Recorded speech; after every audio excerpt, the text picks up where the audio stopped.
श्री गणेशाय नमः।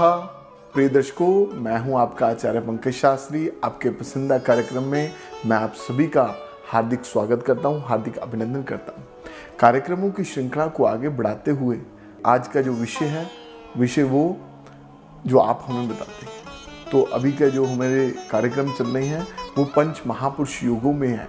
पंच महापुरुष योग जो कि राजयोग हैं, वो कौन कौन से ग्रहों के साथ संबंध बनाते हैं, कौन कौन से भावों के साथ उनका संबंध रहता है। तो उन्हीं की श्रृंखला को आगे बढ़ाते हुए आज का जो योग है वो है भद्र योग, भद्र राजयोग, भद्र योग। ये पंच महापुरुष योगों के में से एक है जो कि भद्र योग है। तो प्रिय दर्शकों, भद्र योग में पैदा होने वाले जातक कैसे होते हैं, कैसे ये योग फलीभूत होता है, कैसा ऐसे जातकों का स्वभाव होता है, कैसे जीवन में इनको उन्नति मिलती है, इन सभी के विषय के बारे में, इन सभी चीज़ों के बारे में आज मैं आपको बताऊंगा इस वीडियो को के माध्यम से। प्रिय दर्शकों, भद्र योग में पैदा होने वाले जातक कैसे होते हैं, पहले तो मैं आपको ये बता दूं।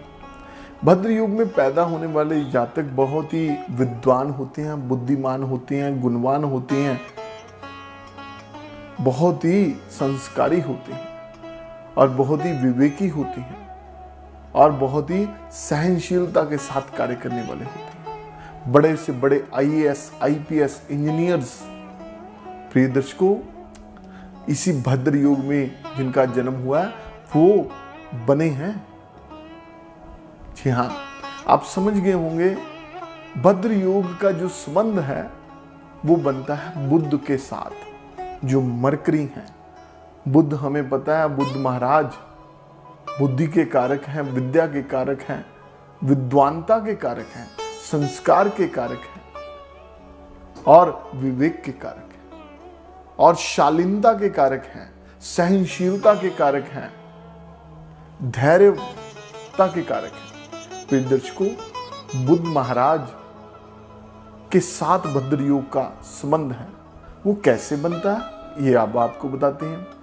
प्रिय दर्शकों, बुध महाराज मिथुन अथवा कन्या राशि के स्वामी हैं, जो इनकी स्वराशि है, और इनकी जो उच्च राशि है वो है कन्या।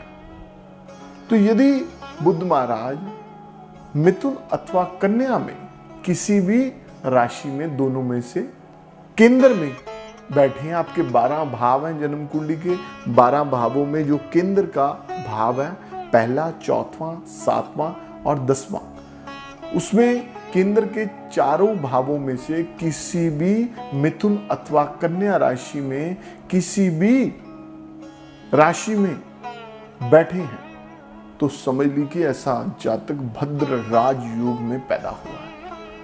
तो भद्र राजयोग के बारे में मैंने बता दिया। बड़ा विवेकी, बुद्धिमान, धैर्यवान, इंजीनियर, डॉक्टर, वकील, ज्योतिषी, बड़ा विद्वान ब्राह्मण, जिनका संबंध विद्या के साथ है, वो ऐसी फील्ड में जाएगा, ऐसा अधिकारी बनेगा। यदि 100 कुंडलियों में से किसी 10 कुंडलियों में भद्र योग बन गया तो 10 के 10 ही ऐसी उपलब्धि को हासिल करते हैं। प्रिय दर्शकों, अब केंद्र के लगन भाव में बुध महाराज जब बैठते हैं, बुध महाराज को सप्तम दृष्टि ही मिली है, जो कि 7वीं दृष्टि सभी ग्रहों को, सभी ग्रह देखते हैं, वैसे ही सप्तम दृष्टि से, 7वीं दृष्टि से बुध महाराज लगन में बैठ के सप्तम भाव को जब देखते हैं, तब ऐसा व्यक्ति की जो लाइफ पार्टनर होता है, ऐसे व्यक्ति का जो बिजनेस पार्टनर होता है, ऐसा व्यक्ति का व्यापार जो होता है बहुत अच्छा चलता है। ऐसा व्यक्ति इंपोर्ट एक्सपोर्ट के कार्य करता है। ऐसा व्यक्ति का जो लाइफ पार्टनर होता है वो भी भद्र योग में जिसका निर्माण हो, वो भी कोई ना कोई लेक्चरर, कोई ना कोई टीचर, कोई ना कोई डॉक्टर ही उसको मिलता है। अब जब चतुर्थ भाव में बुध महाराज भद्र योग में बैठे हैं, मिथुन अथवा कन्या राशि में, तो ऐसे जातक बहुत, एक समझ लीजिए कि पढ़े लिखे परिवार में उसका जन्म होता है, उसकी माता अथवा पिता बहुत गुणवान होते हैं, एजुकेटेड होते हैं, सप्तम भाव में जब बुध महाराज बैठते हैं, भद्र योग का निर्माण करते हैं, मिथुन अथवा कन्या राशि में बैठ करके लाइफ पार्टनर, साझेदार, बिजनेस पार्टनर वो तो मिलता ही है, और लेकिन ऐसा व्यक्ति खुद भी एक लेखक बनता है, राइटर बनता है, क्योंकि लगन को देखते हैं। लगन क्या है कि हमारा खुद का शरीर है।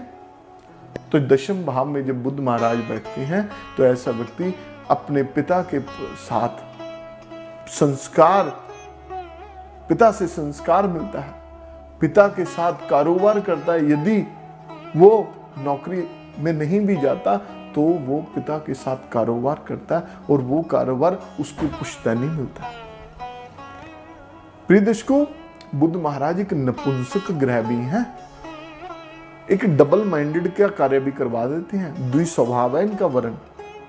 ये थोड़ा सा ऐसे लोग समझ लीजिए कि डिसीजन पावर थोड़ी सी इनमें से कम भी होती है, लेकिन डिसीजन इनके अच्छे हो जाते हैं। भद्र योग का इनके ऊपर प्रभाव है। प्रिय दर्शकों, पंच महापुरुष योग कोई ना कोई इनका संबंध ग्रहों के साथ, भावों के साथ, जन्म कुंडली के साथ जो है वो चीजें मैंने आपको बताई हैं। लेकिन फिर भी हमें, हमारा उद्देश्य रहता है कि आप तक जो भी जानकारी पहुंचाएं बिल्कुल अध्ययन के साथ आप तक पहुंचाए और आपके वो काम आ सके। यदि आपके मन में भी कोई प्रश्न है तो आप मेरे नीचे दिए नंबर पर व्हाट्सएप के माध्यम से आप मुझे जानकारी ले सकते हैं, मुझसे प्रश्न कर सकते हैं, अपनी जन्म कुंडली का विश्लेषण करवा सकते हैं। तो जैसे हमें व्हाट्सएप पे संदेश आते हैं तो उन्हीं संदेशों में मैं आपको बात करता हूं। हमारे किसी शुभचिंतक ने जो हमसे जुड़े हुए हैं उन्होंने संदेश भेजा है। तो प्रश्न उन्होंने किया है, अमित चोपड़ा जी हैं, कहते गुरुजी प्रणाम, आपकी वीडियो मैं देखता हूं। आपसे एक प्रश्न है कि मेरी प्रॉपर्टी सेल नहीं हो रही, प्लीज मेरी कुंडली देखकर बताएं कि कब तक सब ठीक होगा और मेरा फाइनेंशियल सिस्टम ठीक होगा। प्रिय दर्शकों, ये अमित चोपड़ा जी हैं, न्यू दिल्ली से इन्होंने मेरे को प्रश्न किया है। तो इन्होंने अपनी जन्म कुंडली मेरे को भेजी भी है और मैंने इन जन्म कुंडली का इनको विश्लेषण करके इनको रेमेडीज वगैरह, उपाय वगैरह बताए हैं।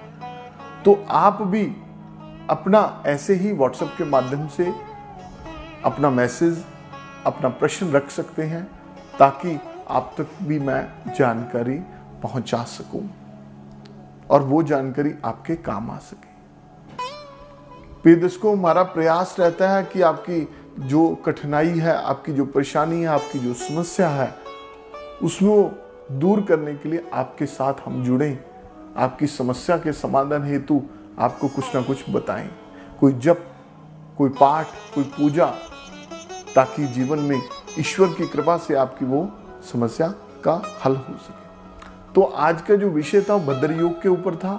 भद्र योग का बुध के साथ संबंध है, मिथुन अथवा कन्या राशि के साथ संबंध है, केंद्र के भावों के साथ संबंध है, और बाकी की जन्म कुंडली का विश्लेषण करवाने के लिए आप नीचे दिए नंबर पर संपर्क कर सकते हैं और प्रॉपर्ली फलादेश ले सकते हैं, प्रॉपर्ली प्रेडिक्शन ले सकते हैं। प्रिय दर्शकों, ये जो राजयोग हैं जीवन में, अवश्य आपके जीवन में किसी भी अवस्था में आपको फल दे सकते हैं। वो फल कब मिलेगा, ये जानकारी आपकी जन्म कुंडली को देखकर ही मिलेगी।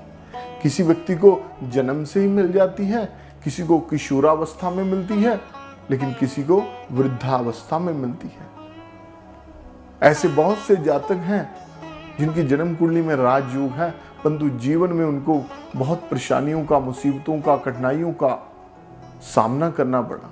लेकिन राजयोग कब फलीभूत हुआ, जब उनकी आयु 50 वर्ष के पार हो गई। और उस राजयोग का निर्माण तब हुआ जब उसकी दशा आई, उस दशा में उस ग्रह ने अपना प्रभाव देना शुरू कर दिया। तो ये निश्चित तौर पर आपको मानना पड़ेगा। तो समय का अभाव होने के कारण प्रिय दर्शकों, आशा करता हूं कि ये कार्यक्रम आपको, आपकी जानकारी जो आपको चाहिए वो मिल गई। जिसने भी मुझे प्रश्न किया था तो प्रश्न उन्होंने किया, और उत्तर मैंने आप सबके साथ साझा किया, तो समय का अभाव होने के कारण आपके समक्ष मैं पुनः प्रस्तुत हूँगा एक नए कार्यक्रम के साथ और एक नए विषय के साथ, एक नई जानकारी के साथ, जो जानकारी आप लेना चाहते हैं। तो धन्यवाद, नमस्कार।